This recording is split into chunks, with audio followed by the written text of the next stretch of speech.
Okay perfect. सो आज जो है वो बेसिकली हम देखेंगे कि आपका रोड मैप क्या है पाकिस्तान अफेयर्स का, जो कि स्पेसिफिकली मैंने खुद डिजाइन किया है। आपका जो सिलेबस है, आज आप लोगों ने ये करना है कि अपना सिलेबस पीएमएस का निकाल के देखना है और सीएसएस का निकाल के देखना है। वहां पे जस्ट आपको 12 हेडर्स मिलेंगे, only 12 headers. But this is not true कि जो एग्जामिनर है वो आपको सिर्फ और सिर्फ आपके सिलेबस में से ही क्वेश्चन देगा। ये उसने कहीं पे भी नहीं लिखा हुआ। राइट। लेट से कि आजकल आप देखते हैं कि रिसेंटली अभी 2024 फरवरी में इंडियन एपेक्स कोर्ट ने, इंडियन सुप्रीम कोर्ट ने कश्मीर पे एक बायस डिसीजन दिया है। और अगर कश्मीर ने एक बायस डिसीजन दिया है तो ऑब्वियसली एग्जामिनर ने अब आपसे ये तो नहीं आपके सिलेबस में चीज मेंशन करी थी, राइट, कि रिसेंटली इंडियन एपिक्स कोर्ट ने कश्मीर पे क्या डिसीजन दिया है। और आप लोग क्या करेंगे, आई नो 90% लोग जो प्रिपरेशन करके जाएंगे उसमें वो कश्मीर इशू को हिस्ट्री के पर्सपेक्टिव से तो प्रिपेयर कर लेंगे, लेट से, या फिर इवन के जो इंडियन गवर्नमेंट ने अभी आर्टिकल्स को रिवोक किया और वहां पे कश्मीरीज के साथ डिस्क्रिमिनेशन स्टार्ट करी, उसको तो काइंडली जिनका ये जो कैमरा ऑन है उसको टर्न ऑफ कर लें, उस पर्सपेक्टिव को भी ऐड कर देंगे। लेकिन वो स्टूडेंट, अब आप खुद बताएं कि वो स्टूडेंट जो कि रीसेंट पर्सपेक्टिव को भी ऐड करके आएगा कि अभी फरवरी 2024 में इंडियन एथिक्स कोड का ये डिसीजन है, so obviously that student is going to fetch more marks. और हो ये भी सकता है कि एग्जामिनर आपसे सवाल ही डायरेक्टली ये पूछे कि अभी मुझे रीसेंट पर्सपेक्टिव से सिर्फ और सिर्फ कश्मीर का जवाब दो। Right, no matter in CSS, no matter in PMS. ठीक, तो लेट्स सी हम इसको स्टार्ट करते हैं। सबसे पहले जो है वो हम कवर करेंगे इसमें आपकी प्री पार्टीशन एंड में कवर करेंगे। That is basically my rule कि जब भी मैं पाकिस्तान अफेयर स्टार्ट करवाती हूँ तो उसमें प्री पार्टीशन एंड में कवर करते हैं। 1947 से राइट हम स्टार्ट लेते हैं।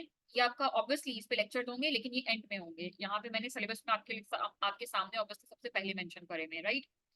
सो हम यहाँ पे जो है वो स्टार्ट लेते होते हैं ऑब्वियसली आपकी ज्योग्राफी ऑफ पाकिस्तान से। पाकिस्तान है क्या, पाकिस्तान की ज्योग्राफी है क्या, आपकी जियो स्ट्रैटेजिक इंपॉर्टेंस है क्या।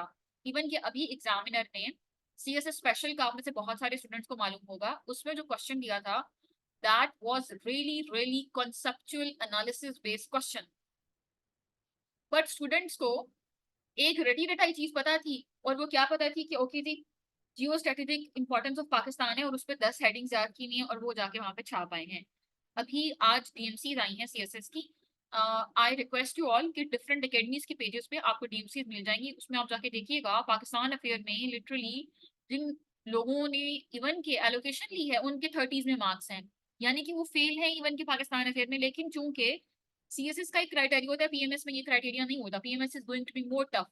सीएसएस में क्या क्राइटेरिया होता है कि वहां पे जीएसए, वहां पे आपके पास लाइक जनरल जो ऑब्वियसली आपका नॉलेज है, जनरल नॉलेज 1 का पेपर होता है, जनरल नॉलेज 2 का पेपर होता है और जनरल नॉलेज 3 का पेपर होता है। सो general knowledge 2 is your current affair, general knowledge 3 is your Pakistan affair, 1 is your general science. और आपको कलेक्टिवली यहाँ पे 120 स्कोर करना होता है। इवन कि अभी जिन लोगों की एलोकेशन है उनके भी 30s में मार्क्स हैं। तो आप लोगों को क्या लगता है कि क्या लाइक बाकी सब्जेक्ट्स में उनके इतनी अच्छी स्कोर है और उसके अलावा उन्होंने एलोकेशन भी ले ली है, तो पाकिस्तान अफेयर में क्यों वो लोग फेल हुए हुए हैं। लेकिन कंपनसेशन यहाँ से हो गई ना, ऑब्वियसली क्योंकि आपने 3 सब्जेक्ट्स में मिल के सीएसएस में लेने होते हैं 120। तो अच्छा जी, आपके करंट अफेयर में अच्छे मार्क्स आ गए, 60s में आए हुए लोगों के मार्क्स। जीएसए में इवन कि अगर आपके 65 भी आ गए हैं तो ठीक है, कंपनसेट हो गया, 125 मार्क्स आ गए। ठीक है, I hope this is clear. लेकिन पीएमएस में ये क्राइटेरिया नहीं है। पीएमएस में you have to score individually in each and every single subject. और वहां पर 33 मार्क्स नहीं होते, 40 मार्क्स होते हैं for all of your kind information. So Pakistan affair के सब्जेक्ट की नेचर को समझना that is more important here. और नेचर को समझने के लिए ये चीज बहुत इंपॉर्टेंट है कि आपको ये पता हो। लेट से मैं सिंपल एक एग्जांपल दूंगी, उसके बाद हम इसको जो है वो स्टार्ट करेंगे कि हमने कौन कौन से टॉपिक्स कवर करने हैं। और पाकिस्तान अफेयर का जो स्पेसिफिकली कोर्स है वो आपके जितने भी डोमेस्टिक करंट अफेयर्स हैं, जो आपके पीएमएस में और सीएसएस में दोनों में आ रहे होते हैं, डोमेस्टिक करंट अफेयर, एक इंटरनेशनल करंट अफेयर होता है और एक डोमेस्टिक करंट अफेयर होता है, वो भी किसी कोर्स में कवर होगा इवन कि वो आपके सिलेबस में नहीं दिया हुआ। But this is going to be cover in your this course. Plus one more thing, आपके वो टॉपिक्स जो कि इवन के आपके एसे में आ रहे होते हैं, लेट्स से कि आपका टॉपिक है जी ब्रेन ड्रेन, ठीक है, इस पे आपने ऐसे प्रिपेयर करना होता है, समटाइम्स इस पे आप पे जनरली सवाल भी आ जाता है, पाकिस्तान अफेयर में, पाकिस्तान स्टडीज में वो भी प्रिपेयर होगा आपका, गवर्नेंस इश्यूज आपके वो भी प्रिपेयर होंगे, आपके सिविल मिलिट्री रिलेशन वो भी प्रिपेयर होंगे। सो हम वन बाय वन टॉपिक्स को भी देखेंगे, डोंट वरी। इवन क्या आपके जो एक बहुत ही हॉट टॉपिक है दैट इज जो क्लाइमेट चेंज, ठीक है, और हर टॉपिक के साथ आपको उसके डिटेल हैंडआउट्स प्रोवाइड किए जाएंगे।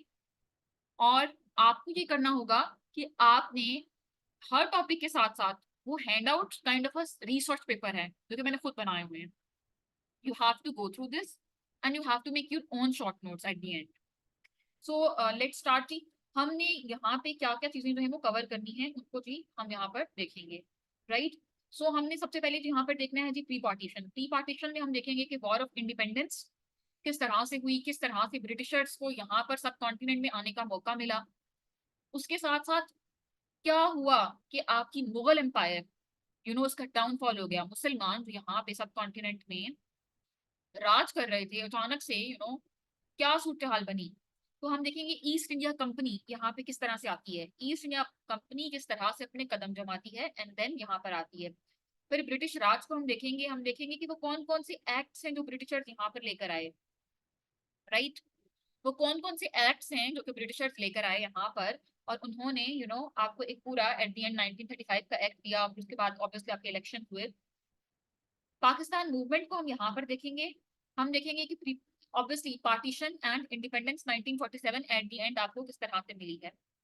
उसके बाद हम ज्योग्राफी ऑफ पाकिस्तान को देखेंगे कि पाकिस्तान की ज्योग्राफी को हम एनालिसिस के साथ स्टडी करेंगे, एग्जामिनर आपको जिस भी तरह से क्वेश्चन दे दे आप उस क्वेश्चन को डील कर पाए। लेट्स से कि अभी जो आपका स्पेशल सीएसएस हुआ था उसमें एग्जामिनर ने पूछा था what is the political importance of your Jio strategically, social importance Jio strategically, कि आज से पहले उसने इस तरह से क्वेश्चन नहीं पूछे हुए थे जो कि उसने इस बार पूछे।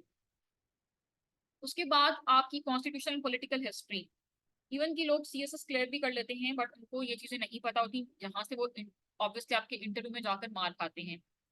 आपका 1956 का कॉन्स्टिट्यूशन, 62 का कॉन्स्टिट्यूशन, 73 का constitution and these things are going to help you directly in your political science paper 2। आप अभी भी जाकर डीएमसी चेक कर लें जो कि आज आ चुकी हैं, जिन लोगों का क्लियर भी हुआ है इस बार भी जो आपका पॉलिटिकल साइंस पेपर 2 है वो हिट हुआ है। आप नहीं देखेंगे कि किसी के फिफ्टीज भी मैंने नहीं देखे किसी भी डीएमसी में, राइट, एज सच। लाइक अभी तक जितनी भी डीएमसीज हैं उसमें जो हाईएस्ट स्कोर था वो 45 47 पेपर 2 में आया हुआ है। व्हाई? बिकॉज आपको पाकिस्तान अफेयर की अंडरस्टैंडिंग नहीं होती, और पॉलिटिकल साइंस पेपर 2 में एग्जामिनर का मेन टारगेट आपका पाकिस्तान अफेयर्स ही होता है।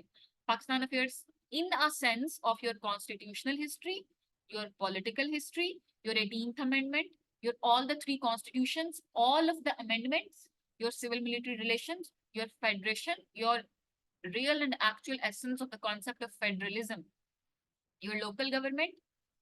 उसके बाद भी हम देखेंगे कि आपका 18th अमेंडमेंट, 18th अमेंडमेंट को हम डिटेल से स्टडी करेंगे, इसका एनालिसिस देखेंगे। सिविल मिलिट्री रिलेशंस हम देखेंगे कि बाय इन कंटेम्प्रेरी सिनारियो अभी डायरेक्ट मिलिट्री रूल आपका नहीं हो सकता आफ्टर द 18th अमेंडमेंट, ठीक है, दैट इज समथिंग अंडरस्टूड। अभी कोई मार्शल लॉ नहीं लग सकता आपके मुल्क में अगर आगे भी, ठीक। और वो हम 18th अमेंडमेंट में देखेंगे कि अब क्यों नहीं लग सकता, डायरेक्ट मिलिट्री का रूल अब नहीं होगा, लेकिन इनडायरेक्ट मिलिट्री किस तरह से रूल कर रही है वो देखेंगे हम। उसके बाद इसमें हमने किस किस एंगल से कवर करना है, each and everything we are going to discuss. Role of judicial activism को हम देखेंगे, राइट। आपकी जो ऑब्वियसली जुडिशरी का एक इम्पॉर्टेंट ऑर्गन है, एक इम्पॉर्टेंट पिलर है, वो किस तरह से यहाँ पर स्टेबल नहीं है, राइट। उसके बाद जो कि ना तो आपके सिलेबस में मेंशन है और ना ही आपको करवाया जाता है कहीं अकेडमीज वगैरह में भी, बलूचिस्तान इशू, कि आपका नेशनलिज्म विद इन नेशनलिज्म का सब लोगों को पता है। पाकिस्तान में एक वेव स्टार्ट हुई भी है बलूचिस्तान में, नेशनलिज्म विद इन नेशनलिज्म, ठीक है। आप अपनी कौमियत परस्ती की जो है ना वो बीच में बातें कर रहे हैं, इवन के मीन्स के वतन परस्ती को आपने पीछे छोड़ दिया है। सो बलूचिस्तान इशू को हम देखेंगे, मिसिंग पर्सन का जो इनका इशू है इसको हम डिटेल से कवर करेंगे, और यहाँ पे ही हम आपकी नेशनल इंटीग्रेशन को भी देखेंगे। Local regional and global challenges क्या है पाकिस्तान की सोवरेनिटी को, इसको हम देखेंगे। सिक्योरिटी चैलेंजेस में हम साइबर वॉरफेयर, हाइब्रिड वॉरफेयर को देखेंगे, जिसमें आपके ऐसे आने के भी इनफ चांसेस हैं। इवन की जो आपका पीएमएस में all of your guys time information last time जो ऐसे आया था that was directly from your Pakistan affair and current affair. What was the topic? अगर आप लोगों को मालूम हो तो। आप में से बहुत सारे लोग हो सकता है कि अफेयर हुए हुए हों, और इवन कि इन सीएसएस एज वेल। आप सीएसएस में देखें सीपैक आया हुआ है, आप सीएसएस में देखें पॉलिटिकल पोलराइजेशन आया हुआ है, आप ईएमएस में देखें आपसे पूछा गया था inflation in Pakistan, that is the direct outcome of your domestic flawed policies or international trickle down effect, something like this. Exactly statement मुझे याद नहीं है, बट यही टॉपिक था। तो अगर आपने अच्छी तरह से अपना पाकिस्तान अफेयर की अंडरस्टैंडिंग भी डेवलप किया हुआ है, आपके पास अच्छे आर्ग्यूमेंट्स हैं, even you can tackle your obviously ऐसे paper as well. Don't think ऐसे की तैयारी कोई अलग से होती है, उसमें कोई ऐसी खास अंग्रेजी चाहिए होती है, इट्स नॉट लाइक दैट। उसके बाद जो है वो हम यहाँ पे क्या कवर करेंगे कि multifaceted dimensions contributing to the resurgence of terrorism in Pakistan. Pakistan में टेररिज्म अभी क्यों इमर्ज हो रहा है, that is another important topic. Resurgence of Taliban in Afghanistan is directly related to resurgence or emergence of terrorism in Pakistan. How? तो हम इन दो चीजों को लिंक करके भी यहाँ पर देखेंगे। उसके बाद आप हम जो है वो नेक्स्ट टॉपिक देखेंगे national security policy of Pakistan. ठीक है, national security of policy of Pakistan पे आपकी एक ब्रॉडर अंडरस्टैंडिंग डेवलप होनी चाहिए कि आपकी पॉलिसी बनती कैसे है, कोई भी पॉलिसी बनती कैसे है, फिर उसकी इम्प्लीमेंटेशन कैसे होती है। And then we are going to cover your relations, जिसमें हम वन बाय वन रिलेशन को कवर करेंगे। आपके अरब कंट्रीज के साथ रिलेशन, आपके ऑब्वियसली यूएस के साथ रिलेशन, आपके पाक अफगान रिलेशन। अब आप देखेंगे कि टॉपिक कौन सा चल रहा है, दैट इज 14। इसकी नंबरिंग में इशू है, basically this is 15th topic ऊपर से। उसके लाइक ये आपका 15th as a broader understanding में आपका टॉपिक कवर हो रहा है, right. Themes basically, not exactly this is known as the topic but themes. Pakistan and India relations को हम कवर करेंगे, उसके बाद हम सारी ऑर्गेनाइजेशंस को देखेंगे one by one, right. And then we are going to cover that is very important your economic crisis, जिसके लास्ट टाइम केएमएस में भी ऐसे आया था, and this is also very important for your current affair as well, for your essay as well, for your Pakistan affair as well. तो आप एक तीर से तीन शिकार कर रहे हैं, इट्स लाइक द सेम। इसमें हमने जो है वो क्या क्या कवर करना है, हमने देखना है कि पाकिस्तान में सबसे इंपॉर्टेंट यहाँ पर इशू है वो क्या है कि आपका एनर्जी क्राइसिस। उसके बाद स्पेशल इन्वेस्टमेंट फैसिलिटेशन काउंसिल, किस तरह से आपने मिलिट्री को अपनी इकोनॉमी में इन्वॉल्व कर लिया है और अपना एक स्पेशल इदारा बना लिया है स्पेशल इन्वेस्टमेंट फैसिलिटेशन काउंसिल का। उसके बाद एनर्जी क्राइसिस पे ऐसे आने के बहुत चांसेस होते हैं। उसके बाद हम देखेंगे कि आपका डेट क्राइसिस क्या है, ये बहुत सारे लोगों को नहीं पता होता, but that is my guarantee कि even after joining the session आपको ये चीजें फिंगर टिप्स पे होंगी। डेट क्राइसिस क्या है, सर्कुलर डेट क्या है, बैलेंस ऑफ पेमेंट क्या है, because these things are going to help you directly in your newspaper. जब आप न्यूज़पेपर पढ़ते हैं ना तो वहां पे आप लोगों को नींद आना शुरू हो जाती है। उसकी रीजन क्या है, क्योंकि आपको पता ही नहीं है कि डेट क्राइसिस होता क्या है एक्चुअली। सर्कुलर डेट किस बला का नाम है, बैलेंस ऑफ पेमेंट क्या चीज है। सो यहाँ तो कैसा स्टूडेंट है जो ऑलरेडी मेरा स्टूडेंट रहा हो पाकिस्तान अफेयर्स में? Is there any old student here?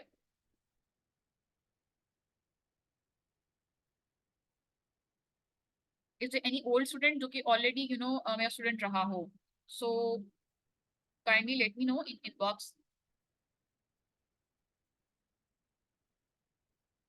Anyways, हम पाकिस्तान की फॉरेन पॉलिसी को देखेंगे, राइट और हम देखेंगे कि कंटेम्प्रेरी सिनारियो में क्या क्या चैलेंजेस हैं आपकी फॉरेन पॉलिसी को। Nuclear programme the nuclear doctrine of Pakistan को हम कवर करेंगे, इंडिया का न्यूक्लियर डॉक्ट्रिन क्या है और पाकिस्तान का न्यूक्लियर डॉक्ट्रिन क्या है, इसको हम देखेंगे। Kashmir and Palestine issue, Kashmir पे मैंने आपको बताया इसको हमने हर एंगल से कवर करना है। यहाँ पर कौन सा angle, obviously that angle. Please let me no my screen is visible.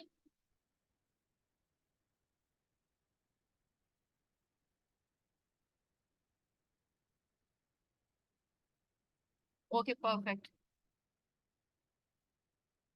So Kashmir issue को हमने ईच एंड एवरी एंगल से कवर करना है, जिसमें आपका इंडियन एपेक्स कोर्ट का रीसेंट जजमेंट या रीसेंट डिसीजन आया है जो कि एक बायस डिसीजन है। हम उस एंगल से भी, उस पर्सपेक्टिव से भी इसको कवर करेंगे। इजराइल पैलेस्टीन कॉन्फ्लिक्ट को देखेंगे कि क्या इसका कोई सोल्यूशन है भी या ये इशू वैसे ही रहेगा। अब देखिए एग्जामिनर आपसे डिमांड क्या कर रहा होता है, वो आपको ये क्यों देता है इश्यूज, क्या उनके पास व्हाट यू गाइस थिंक, मुझे आप लोग बताइएगा ताकि थोड़ा सा वन ऑन वन आप लोगों के साथ भी इंटरेक्शन हो जाए। What you guys think, like Kashmir issue के लिए, पैलेस्टीन इशू के लिए, इस तरह के जो आपके इश्यूज हैं, जो कि ग्लोबल इश्यूज भी हैं, उन इश्यूज के लिए क्या, let's say climate change as well, आपके एग्जामिनर के पास अच्छे अच्छे पॉलिसी मेकर्स नहीं है? क्या उनके पास फंक्शनल स्पेशलाइजेशन नहीं होती? वो आपसे क्यों सोल्यूशन पूछ रहे होते हैं? What you guys think? आप लोगों का क्या ख्याल है इस बारे में? और हम सब लोगों को ये बात पता है कि कश्मीर इशू कभी सॉल्व नहीं होना। लाइक अगर आप अपने अपने पेरेंट्स को देख लें, अपने फोर फादर्स को देख लें, और उनसे पहले देख लें, इवन कि आपकी जो जनरेशन आएंगी तब भी इशू ऐसे ही चल रहा होगा, बिकॉज उसका कोई सोल्यूशन है ही नहीं एट द एंड, अगर हम रियलिस्टिकली देखें तो, राइट? अगर होता तो अब तक सॉल्व हो चुका होता। ऑब्वियसली दुनिया में बेहतरीन से बेहतरीन पॉलिसी मेकर्स हैं, फंक्शनल स्पेशलाइजेशन उनके पास है, टेक्नोक्रेट्स हैं।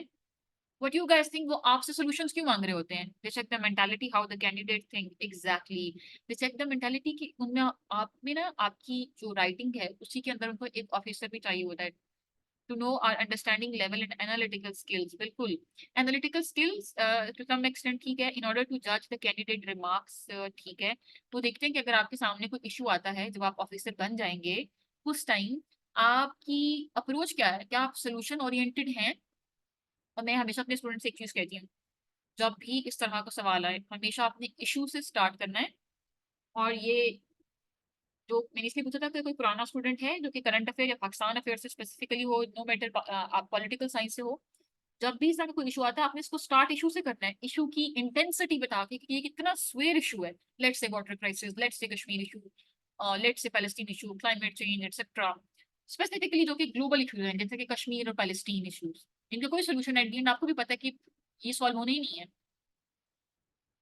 तो हमेशा मेरी एक वहां पे इंस्ट्रक्शन होती है, इशू की इंटेंसिटी से स्टार्ट करना है लेकिन पॉजिटिव नोट पे कंक्लूड करना है।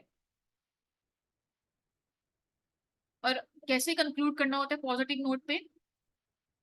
No, not even Palestine, no, no, बिल्कुल भी नहीं पैलेस्टीन का भी। आप प्रपोज तो करते आ रहे हैं सोल्यूशन अब तक, अब आप जब आप पढ़ेंगे पैलेस्टीन इशू, आप उसकी हिस्ट्री उठा के देखेंगे ये कितना पुराना इशू है। अगर सॉल्व होना होता तो अब तक ना हो चुका होता। आपकी जनरेशन भी आ जाएंगी तब भी कैसे ही रहेगा, like but this is obviously, हम सब लोगों को ये चीज पता है। लेकिन आपने एग्जामिनर के सामने ऑब्वियसली सॉल्यूशंस देने हैं, ठीक? इस चीज को टाइम लगेगा सॉल्व होने में। हो सकता है कि आपकी जनरेशन के बाद जो नेक्स्ट जनरेशन हो तब तक ये इशू सॉल्व हो जाए। हो सकता है कि तब तक आपके पास इतनी अच्छी टेक्नोलॉजी आ चुकी हो, आपके पास इकोनॉमिक बूम आ चुका हो, आप डेवलप हो चुके हों। लेकिन रिसेंटली अगर आप अभी अभी सिनारियो में बात करें तो ऐसा सीज फायर तो अभी तक हो चुका है। लेकिन अगर आप कहते हैं कि हाँ फौरन से कोई इशू उसका सोल्यूशन निकल आएगा कि पैलेस्टीनियंस को मिल जाएगा, ऐसा नहीं है। अगर आप कश्मीर की बात करते हैं कि कश्मीर जो है वो कश्मीरियों को मिलेगा या फिर इंडियंस को मिलेगा, पाकिस्तानियों को मिलेगा, इसका ऐसा कोई सोल्यूशन नहीं है। हाँ लेकिन सोल्यूशन है भी अगर उन पे इम्प्लीमेंट किया जाए। और इम्प्लीमेंट करने के लिए जो आपकी इवन की जो इंटरनेशनल बॉडीज हैं, आपकी जो नेशनल बॉडीज हैं वो उस पर अग्री नहीं है, उनको उस चीज पे कंसेंसस करने के लिए it will take a time, it is going to take a time, right? Anyways, तो आपने हमेशा पॉजिटिव नोट पे कंक्लूड करना है, इतना पैसिमिस्टिक और eight the and negative examiner को साउंड नहीं करना कि एग्जामिनर को लगे कि इसकी पर्सनालिटी ही नेगेटिव है। एनीवेज आगे देखते हैं, हम सीपैक को देखेंगे। सीपैक पे आप जाके चेक करें, सीएसएस 2024 फरवरी में अभी इस पे ऐसे भी आया हुआ था, राइट? और बहुत सारे स्टूडेंट्स ने अटेम्प्ट भी किया है। लेट्स सी कि अभी जो है वो क्या होता है, लाइक अभी जब रिजल्ट आता है तो। उसके बाद socio economic problems of Pakistan जो है, इसमें हम ये आपके सिलेबस में चीजें मेंशन नहीं है, बट हम इनको भी करेंगे, और ताकि आपकी ऐसे के लिए एक अच्छी अंडरस्टैंडिंग डेवलप हो जाए, और इसके साथ साथ आपकी करंट अफेयर के लिए अच्छी अंडरस्टैंडिंग डेवलप हो जाए। If you are preparing for any other like PMS और पीसीएस एग्जाम, तो they are going to help there as well. Like population explosion and brain drain, क्यों पाकिस्तान में ब्रेन ड्रेन हो रहा है, माइग्रेट क्यों कर रहे हैं पाकिस्तान से लोग? और स्पेसिफिकली ब्रेन ड्रेन क्या होता है? हाईली इंटेलेक्चुअल पीपल जो कि आपकी कंट्री से मूव करना स्टार्ट हो जाते हैं। उसके बाद एग्रीकल्चर सेक्टर चैलेंजेस विद आपकी क्लाइमेट चेंज। पाकिस्तान दुनिया का फिफ्थ मोस्ट वल्नरेबल कंट्री है when we talk about the climate change. Water security को हम देखेंगे, वाटर पॉलिसी को देखेंगे, सस्टेनेबल मैनेजमेंट ऑफ पाकिस्तान देखेंगे कि क्या चैलेंजेस एसोसिएट हैं वाटर सिक्योरिटी से, and this is going to be your 32nd broader understanding आपका टॉपिक जो है ये कवर होगा. Even if you open the syllabus of both PMS and CSS, वहां पे टोटल 12 या 13 और मे बी आपको 14, आई गेस 12 और 14 आपको वहां पे ये थीम्स मिलेंगे. So this is how we dissect Pakistan affairs and hopefully यहाँ पे आपके जिस भी तरह की इश्यूज होंगे रिलेटेड टू अखबार पढ़ने से, क्योंकि हमें अखबार पढ़ना नहीं आ रहा. और एक और बहुत बड़ी गलती जो स्टूडेंट्स करते हैं वो क्या होती है, आप पहले ही दिन बहुत सारी किताबें खरीद लेते हैं. मलिहा लोधी की किताब आप खरीद लेंगे, governing the ungovernable Ishrat Hussain की आप किताब खरीद लेंगे, और पहले ही दिन घर में डॉन न्यूज़पेपर लगवा लेंगे. डॉन के साथ मैंने देखा है कुछ लोग 2-3 न्यूज़पेपर और भी लगवा लेते हैं, लाइक एक्सप्रेस ट्रिब्यून भी, उसके साथ साथ आपकी डिप्लोमैट की मैगजीन भी लगवा लेंगे, फॉरेन अफेयर्स की मैगजीन भी लगवा लेंगे. लेकिन उन्हें समझ ही नहीं आ रही होगी चीजों की. किस किस के साथ ऐसा हुआ है? How many of you experience this, कि आपको कोई सिरा ही नहीं मिल रहा है कि हमने शुरू कहाँ से करना है. जब आप पढ़ने बैठे आपको चीजों की समझ नहीं आ रही होती at that time. Was that happen to any one of you?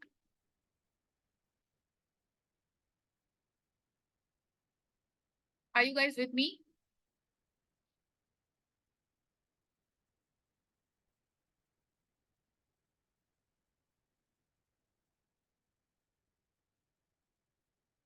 तो मुझे आप लोगों के मैसेजेस जो है ना, as a senior aspirant I understand. अच्छा, आप अंडरस्टैंड करते होंगे न्यूज़पेपर को, आई टोटली अंडरस्टैंड. क्योंकि अनलेस कि आपने एक दफा सिलेबस को गो थ्रू किया हो, आपको हर टॉपिक की अंडरस्टैंडिंग हो, this is not my strategy. I don't suggest newspaper reading initially, I don't suggest. Even कि अभी जो मेरा बैच ऑलमोस्ट एंड होने वाला है, जिनका last I think 1 or 2 lecture is remaining, I think last 1 or 2 lecture remaining. Ongoing batch जो है पाकिस्तान अफेयर्स का सुपर सुपर बैच जो चल रहा है, सो उनको भी मैंने यही सजेस्ट किया था, उनसे पिछले बैचेस को भी मैंने यही सजेस्ट किया. आपने जब तक जो कि जिन्होंने अभी अभी प्रिपरेशन स्टार्ट किया, unless you take the complete course, उसके बाद न्यूज़पेपर पढ़ना स्टार्ट कीजिएगा. दैट इज माय गारंटी कि आपको न्यूज़पेपर पढ़ना आएगा. न्यूज़पेपर में गवर्नेंस से रिलेटेड कोई इशू होगा, आपको मजा आएगा पढ़ के. अच्छा ये बात थी, ये तो ऑलरेडी काफी सारी चीजें पता है. ठीक है. इकोनॉमी पे होगा, आपको पता चलेगा कि यहाँ पे डेट क्राइसिस की बात हो रही है, यहाँ पे ट्रेड डेफिसिट की बात हो रही है, यहाँ पे आपकी फॉरेन एक्सचेंज रिजर्व्स की बात हो रही है. और आपको वहां पे चीजें पढ़ के एनालिसिस करने में मजा आएगा, इंस्टेड कि आप बोर नहीं होंगे. लेकिन जब आप पहले ही दिन मलिहा लोधी की किताब खरीद लेते हैं, क्योंकि आपने इतनी हाइप सुनी होती है कि बहुत सारी किताबें अपने टेबल पे पड़ी होनी चाहिए, आप पहले ही दिन जाके गवर्निंग अनगवर्नेबल खरीद लेते हैं. डॉन की हाई वोकेबलरी से, वोकेबलरी कुछ नहीं है, हर सब्जेक्ट की अपनी वोकेबलरी होती है. बहुत सारे स्टूडेंट्स को ये कंफ्यूजन है कि हमें अंग्रेजी नहीं आती, आप लोगों की भूल है. इट्स नॉट अबाउट अंग्रेजी, it's about the language of the subject. Let's say simply I talk about one topic. जो फेडरेशन का कॉन्सेप्ट है, वहां या पॉलिटिकल लैंग्वेज में यू यूज स्टेट्स, आप वहां पे कंट्रीज की बात नहीं करते हैं. अगर फेडरेशन की बात करें तो वहां पे आप सूबे, प्रोविंसेस, स्टेट्स नहीं बोलेंगे, आप फेडरेटिंग यूनिट्स का वर्ड यूज करते हैं. अब इसमें कोई वोकैबुलरी तो नहीं है. That is the language of the subject, right? I hope you guys are totally understand this. If you guys are having any further question, please let me know. मैं आप लोगों के साथ ऑलमोस्ट 3 to 3.5 और की वर्कशॉप है जो कि पास पेपर्स पे कंडक्ट हुई थी. सीएसएस की एग्जाम से I think maybe 1 week before, अभी जो रिसेंटली सीएसएस के एग्जाम हुए जिसमें लास्ट 2 years के current affair and Pakistan affairs का each and every single question decode करवा के वहां पे ऑन द स्पॉट करवाया गया था. तो I share that, you guys obviously can go through that as well. Besides that, if you guys are having any further query, please let me know. You can obviously type your message.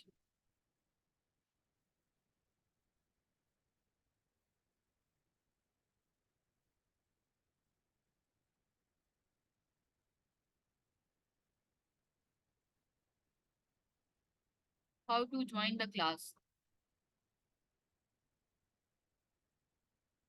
Ma'am आप Pakistan affairs के लिए आपके notes, I don't sell notes and I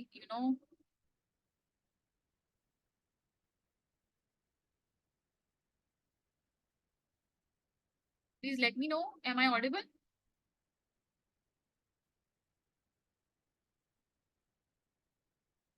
okay. अच्छा, जहां तक बात है notes की, I don't suggest any one to have notes of any even के टॉपर और एनी टीचर, अनलेस वो आपको पढ़ाए।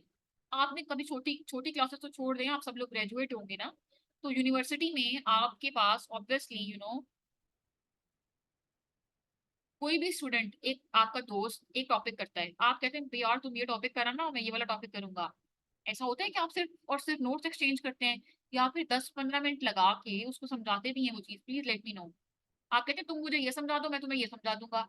अनलेस कि that person, no matter he or she is a mentor, he or she is the topper, he or she is any person who is selling notes or who is giving you notes even free of cost, unless कि वो आपको समझाता नहीं है कि ये बात ऐसे है, ये कॉन्सेप्ट ऐसे है, that is totally useless to have notes, only notes.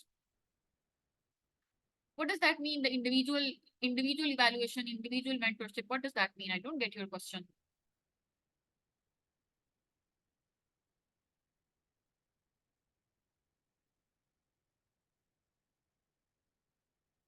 अच्छा ठीक, इसके अलावा आप लोगों को कोई भी क्वेश्चन है, प्लीज डू आस्क।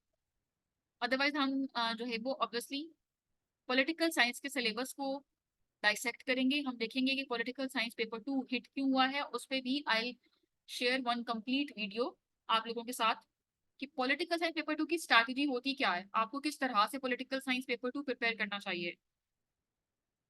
अच्छा, जहां तक आपके ना कि मैंने पूछा, I was asking about the evaluation of Pakistan affairs papers. Pakistan affairs की बैच में ही आपके टेस्ट कंडक्ट होंगे, आपके मॉक्स होंगे in Pakistan affairs batch. I am sharing the contact number here, so आप यहाँ पे कॉन्टैक्ट करके डायरेक्टली पूछ सकते हैं जो भी आपकी क्वेरी है।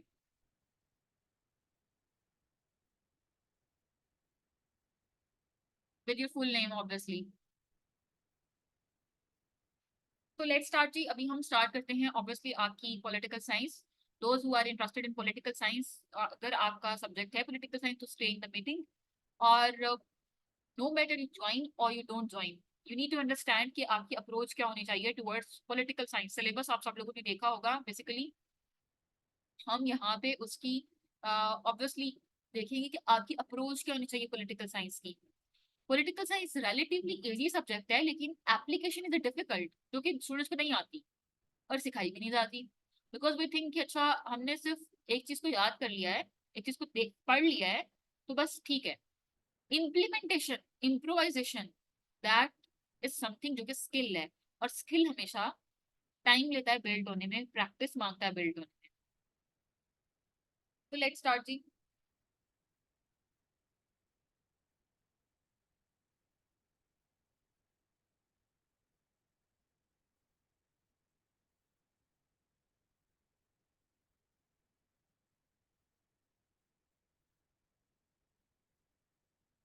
ओके, कुछ लोग पूछ रहे हैं कि ज्वाइन किसी के जा सकते हैं, यहाँ पे मैंने आपके साथ कॉन्टैक्ट नंबर शेयर कर दिया है, और मैं यहाँ पे स्क्रीन पे भी टाइप कर देती हूँ contact number, right.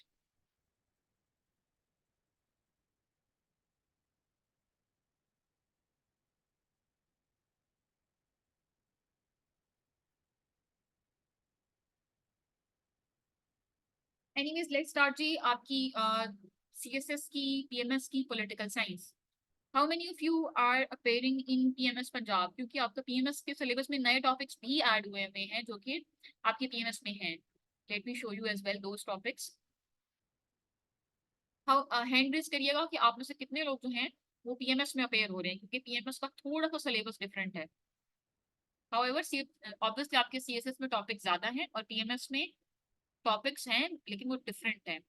Anyways let's start जी। यहाँ पे कॉन्टैक्ट नंबर ऑलरेडी मेंशन है, you guys can even take screenshot if you want so.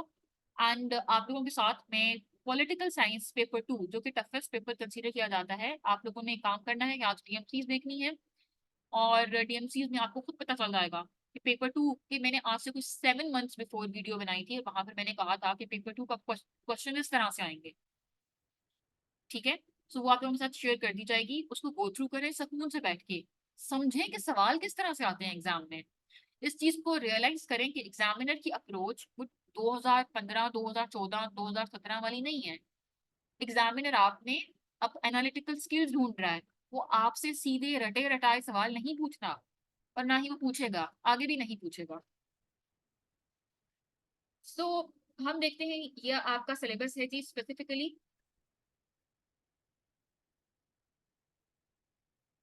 For CSS, right.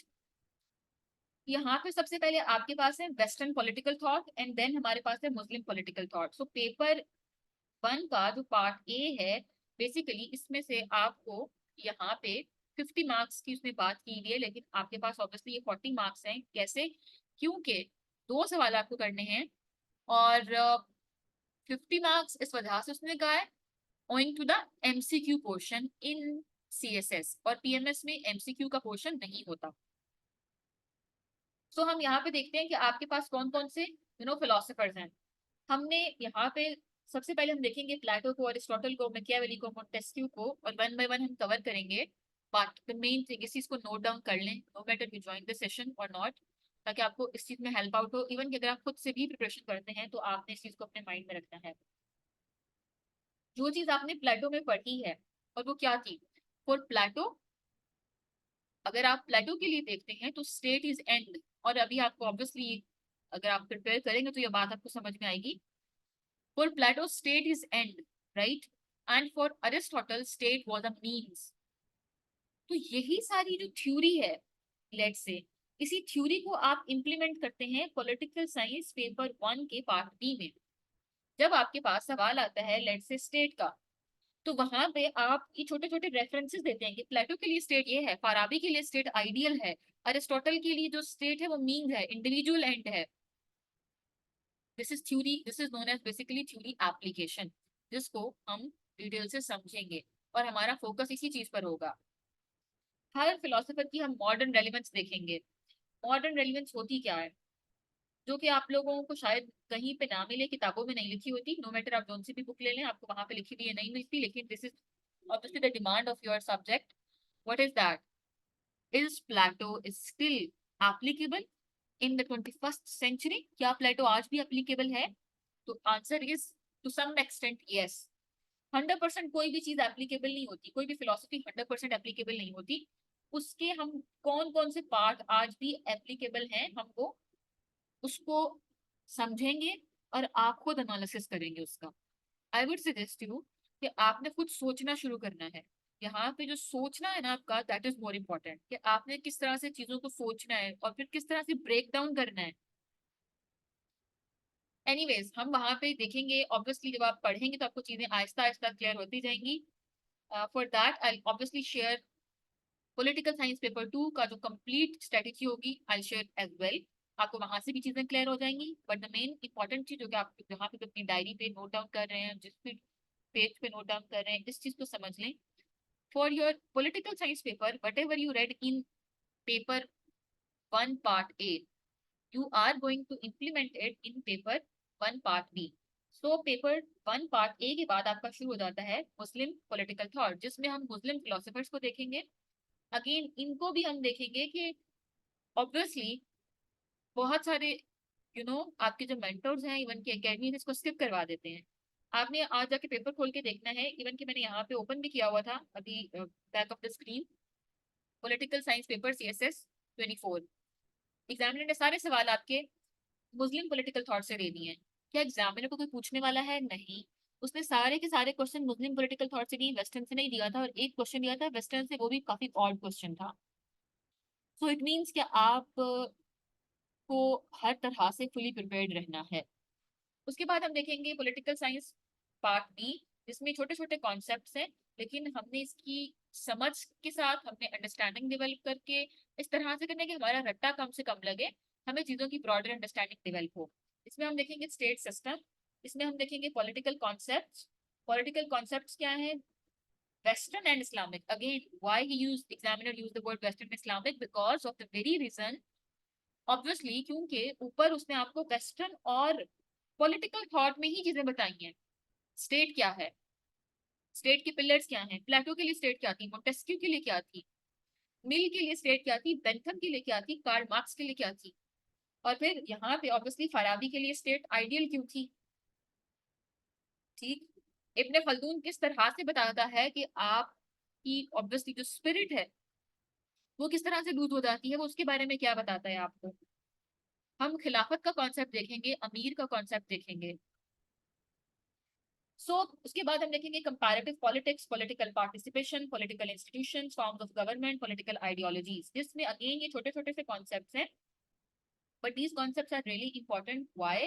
Because number one thing, अगर हम देखें तो यहाँ पे जो आपकी कंपैरेटिव पॉलिटिक्स है, इसमें हम ये क्या देखते हैं, आपकी जो सिविल सोसाइटी है, आपकी ब्यूरोक्रेसी है, आपकी जेंडर पॉलिटिक्स है, वुमेन एम्पावरमेंट है। देखने में टॉपिक्स बहुत आसान है अनलेस आपको एनालिसिस करके चीजें आती हो। और यहाँ पे कंपैरेटिव का वर्ड यूज किया है, आपको एग्जैक्टली पता हो कि ये कंपैरेटिव होता क्या है।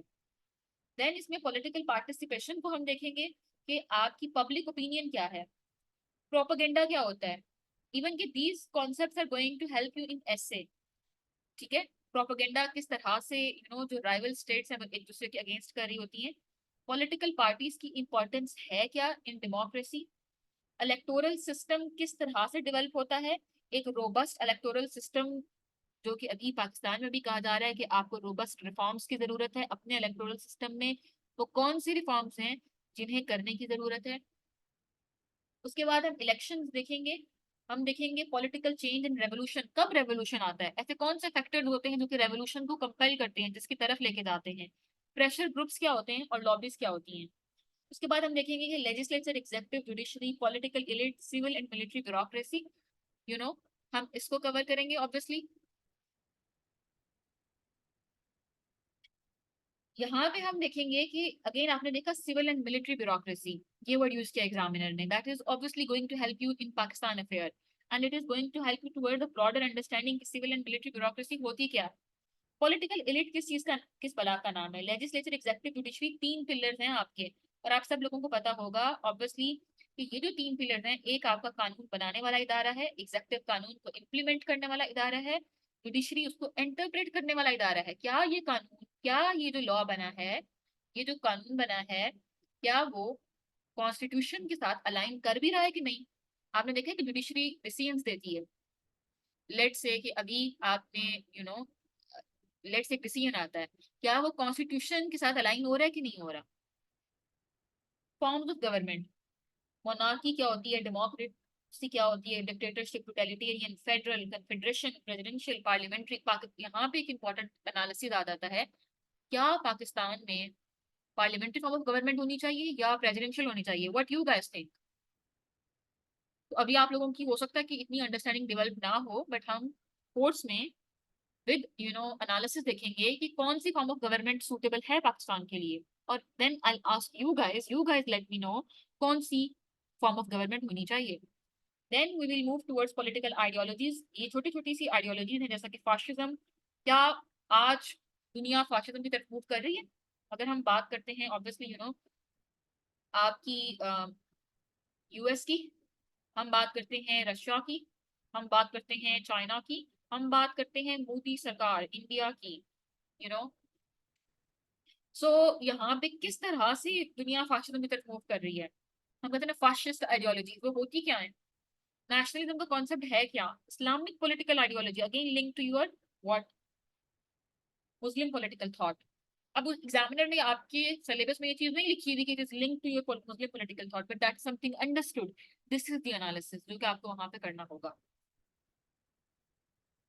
उसके बाद हम देखते हैं लोकल सेल्फ गवर्नमेंट। ठीक है, लोकल सेल्फ गवर्नमेंट क्यों इंपॉर्टेंट होती है, and I always say your 18th amendment is a body without soul. Why? देखें, लेट से आप बात करते हैं कि 18th अमेंडमेंट जो है वो फेडरेशन की ट्रू एसेंस को एक्सरसाइज करती है, और फेडरेशन की ट्रू एसेंस होती क्या है इन एक्चुअल, कि आपने जो अपनी पावर है फेडरल सिस्टम से उसको डिवॉल्व कर दिया है, पॉलिटिकल लैंग्वेज में use the word federating units. Pakistan में उन फेडरेटिंग यूनिट्स का नाम क्या है, सूबे, पंजाब, सिंध, बलोचिस्तान, केपीके। पाकिस्तान में इसका नाम है प्रोविंसेस, इन फेडरेटिंग यूनिट्स का नाम पाकिस्तान में प्रोविंसेस है। अनलेस गौर से बात कॉन्सेप्ट को समझिएगा, unless you devolve the power from federation to the federating units to the local government, तब जाके आपकी जो ट्रू एंड एक्चुअल एसेंस है 18th अमेंडमेंट की, कि आपने पावर को डिवॉल्व कर दिया है ग्रास रूट लेवल तक। इसके लिए हम वर्ड यूज करते हैं ग्रास रूट लेवल। ठीक। सो अनलेस कि आप जो है अपनी पावर को डिवॉल्व करें ग्रास रूट लेवल तक, 18th अमेंडमेंट एक ऐसी आपके पास अमेंडमेंट रहेगी जो अपने फुल जील, अपने फुल एसेंस को ही रियलाइज नहीं कर पा सकेगी। तो आप देखेंगे आपकी 18th अमेंडमेंट आर्टिकल 140A के अकॉर्डिंग इलेक्शन होने चाहिए लोकल बॉडीज के, लेकिन नहीं होते। जहां पे भी आपको ए नजर आ जाए इट मींस कि ये अमेंड हुआ है via the 18th amendment. Anyways, let's move towards political science paper 2. Paper 2 is considered as the toughest paper because that is totally based on analysis. जिस तरह की चीजें लिखी हुई है वैसे है नहीं इन एक्चुअल। यहाँ पे उसने वर्ड यूज की comparative and analytical study of political system. I am going to obviously provide you a one complete chart, and वहां पे आपको इंस्ट्रक्शन दी जाती है you have to take 2 copies of the chart। आप उसके 2 प्रिंट लेंगे। One print is going to have on your table, आप अपने टेबल पे अपने सामने रखेंगे। दूसरा print is going you guys are going to paste on your wall. And I share कि बहुत सारे ऑब्वियसली स्टूडेंट्स ने अपनी वॉल्स पे पेस्ट किए हुए हैं वो चार्ट। वहां पे आपने कंपैरिजन करना है, फोकस करिएगा on the word comparison. That is why I said कि no matter you join the session or you don't join the session, at least understand the strategy of the subject, understand the essence of the subject, how this subject is going to be tackled, right? So comparative analysis का ये मतलब नहीं है कि आपने USA का political system देख लिया, आपने यूके का पॉलिटिकल सिस्टम देख लिया और फ्रांस जर्मनी का पॉलिटिकल सिस्टम देख लिया, unless you compare all of them with one another. आप इन तमाम को एक दूसरे के साथ कंपेयर करें। ये बात समझ में आई आप लोगों को? प्लीज आप लोग मेरे साथ साथ थोड़ा रिस्पॉन्ड भी करिएगा। आई नो थोड़ा बोरिंग हो गया है, काफी सारे स्टूडेंट्स की स्ट्रेंथ कम हो गई है बिकॉज वैसे ही आजकल रील्स देख देख के ना सोशल मीडिया पे हम लोगों का अटेंशन स्पैन बहुत कम हो चुका है। We can not even listen to any long video, any intellectual thought ज्यादा देर के लिए। Even you guys talk about myself, तो समटाइम्स ऐसा होता है कि I scroll reels as well and I realize कि what is happening. This is I would say the disadvantage of the AI or disadvantage of the social media or whatever you can call it, कि आपका attention span इसने बहुत ज्यादा कम कर दिया। हम चाहते हैं कि बस छोटी छोटी सी वीडियोज हों और उससे चीजें होती जाए, राइट? एक्चुअली इससे ना डोपामाइन रिलीज होता है। आई हैव स्टडीड इट कि क्यों हम रील्स को स्क्रॉल करते हैं, हमें मजा आ रहा होता है और हमें नहीं पता कि हमारे माइंड में क्या चल रहा है, कौन कौन से हॉर्मोन्स रिलीज हो रहे हैं, कौन से केमिकल्स रिलीज हो रहे हैं, वी डोंट नो। हमें बस मजा आ रहा होता है। पर थोड़ी देर के बाद हम देखते हैं तो ओके जी 1 घंटा गुजर गया है और देखा कुछ भी नहीं होता हमने। कितने लोगों के साथ ये चीज होती है? Okay, sometimes it happens with me, but now what I did, I have set my screen time। वो स्क्रीन टाइम आप सेट करते हैं ना, हर तरह की ऐप की जो मोबाइल होते हैं, no matter it is android और नो मैटर आपकी iOS है जो भी है, उसमें आपके पास स्क्रीन टाइम की सेटिंग्स में ऑप्शन होती है। तो आप स्क्रीन टाइम सेट करते हैं तो आपको याद दिलाता है थोड़ी थोड़ी देर के बाद कि बस बहुत हो गया, बस करो, स्क्रीन टाइम को बंद कर दो। एनीवेज, तो यहाँ पे I was telling you guys कि आपको एक ऑब्वियसली चार्ट प्रोवाइड किया जाएगा। So these things I provide as well because आपका इंटरेस्ट डेवलप हो, otherwise this is very easy कि एक दिन आपको आके यूएसए का सिस्टम पढ़ा दिया जाए, यूके का, फ्रांस का, जर्मनी का, बाद में अलग अलग से दिमाग में होंगी चीजें। पेपर में आप कंपेयर, ऑब्वियसली जो उसको कंपेयर का उसने वर्ड यूज किया है वो नहीं कर पाएंगे बिकॉज आपने उस तरह से पढ़ा नहीं था ना ही किताबों में इस तरह से चीजें मेंशन थी। देन हम बात करते हैं ग्लोबल एंड रीजनल इंटीग्रेशन की, जिसमें आपकी ऑर्गेनाइजेशन आ जाती हैं, बोथ आपकी ऑर्गेनाइजेशन जो रीजनल है सार्क, ईसीओ, और जो आपकी ऑर्गेनाइजेशन ग्लोबल है, IMF, world trade organisation. Then आ जाता है पेपर टू का part B, that is 70 marks question. यहाँ से आपका 20 नंबर का सवाल आता है और 10 मार्क्स के एमसीक्यूज होते हैं बेसिकली। सो आपके पास पेपर टू पार्ट बी में again comparative and analytical study का उसने वर्ड यूज किया हुआ है। यहाँ पे अगेन आपके कुछ कॉन्स्टिट्यूशन हैं, फिर अगेन ये पाकिस्तान से आपका पोर्शन है, पाकिस्तान मूवमेंट का, ठीक है। उसके बाद आपके पास है government and politics in India, directly related to Pakistan, ठीक। अब आप यहाँ पर देखें कि कितना इंपॉर्टेंट है आपका 1947 से 56 का एरा। पाकिस्तान को कॉन्स्टिट्यूशन बनाने में आप लोग मुझे बताएंगे कि 9 साल क्यों लग गए? 9 years इट टुक पाकिस्तान। आपका जो हमसाया कंट्री है इंडिया, यहाँ पे आज तक एक भी डायरेक्ट मिलिट्री रूल नहीं आया, एक भी मार्शल लॉ नहीं लगा, डायरेक्ट मार्शल लॉ। और आप देखें कि आप 4 मार्शल लॉज 1 आप मल्टीपल टाइम से इमरजेंसीज लगा चुके हैं, इनडायरेक्ट मिलिट्री रूल अभी तक हो रहा है, व्हाई दिस इज सो। सो इसको हम देखेंगे 18th अमेंडमेंट यहाँ पे भी है, आपके पाकिस्तान अफेयर्स में भी थी, फेडरल स्ट्रक्चर इन पाकिस्तान यहाँ पे भी है। उसके बाद आप देखते हैं कि इंटरनेशनल रिलेशंस का आपके पास कुछ क्वेश्चन है। अगर हम पीएमएस की बात करें, पीएमएस का सिलेबस मैं आप लोगों को दिखा दूं ताकि बहुत सारे स्टूडेंट्स को पेपर वाले दिन एग्जाम हॉल में बैठने तक सिलेबस का नहीं पता होता। And then we will conclude this class.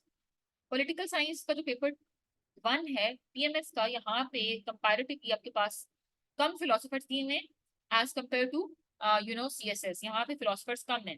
सिर्फ यहाँ पर 2 टॉपिक्स की एडिशन है, that is eastern on behaviourism and element on functionalism. ये टॉपिक्स पेपर 2 में आपके सीएसएस में नहीं है, लेकिन यहाँ पे इंक्लूड है, ये भी आपको कवर करवाए जाएंगे। एंड देन अगेन इसका भी पार्ट बी जो है वो पाकिस्तान रिलेटेड है। So we will obviously cover each and everything inshallah. If you guys are having any further query, do let me know ताकि ये सेशन यूनिलेटरल्स और वो चीजें ना रहें और आपको ऐसा फील ना हो कि ये सिर्फ और सिर्फ टीचर ओरिएंटेड है।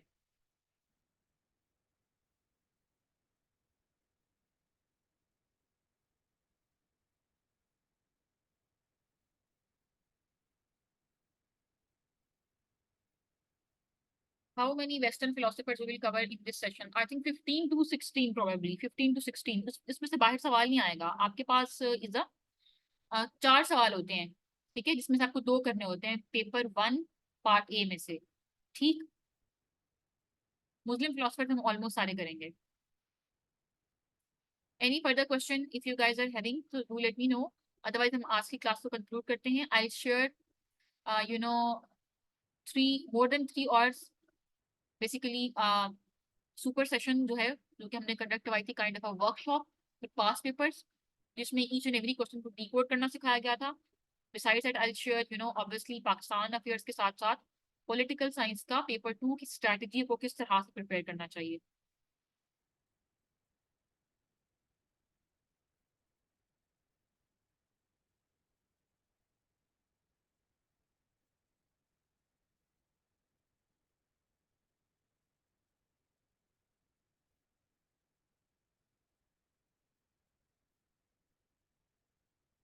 सो यस, काफी सारे स्टूडेंट्स जो हैं वो ओल्ड स्टूडेंट्स भी हैं। Is there any old student in the class? Because कुछ लोगों के फुल नेम्स शो हो रहे हैं और कुछ के फुल नेम्स नहीं शो हो रहे।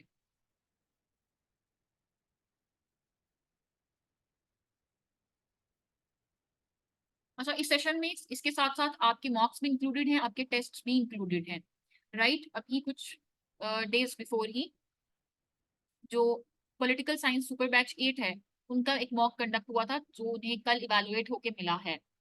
सो वो भी ग्रुप में शेयर कर दिया गया था, लाइक आपके साथ शेयर कर दिया गया था ऑब्वियसली कि आपको थोड़ा टफ टाइम दिया जाता है, सवाल थोड़े सीधे सीधे सवाल नहीं दिए जाते क्योंकि वो आपकी डिमांड नहीं है आपके एग्जामिनर की अभी।